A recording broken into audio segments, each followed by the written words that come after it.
আজকে আমি আইএসএল এর ম্যাচ দেখতে কলকাতা যুবভারতী ক্রীড়াঙ্গনে পৌঁছলাম, যেটা সল্টলেকে অবস্থিত। আমার ক্লাব ইস্ট বেঙ্গলের খেলা ছিল দিল্লি স্পোর্টিং ক্লাবের সাথে।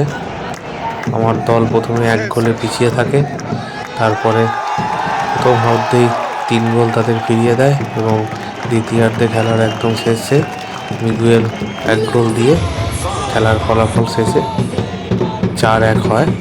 এবং আমার এই প্রথম যুবভারতী ক্রীড়াঙ্গনে আমার দলের খেলা দেখতে যাওয়া জীবনে প্রথমবার, এবং সেই প্রথম অনুভূতি আমার কাছে স্মরণীয় হয়ে থাকলো। আমার ক্লাব, আমার দল 4 গোলে ম্যাচ জিতলো 1 গোলে পিছিয়ে থেকে।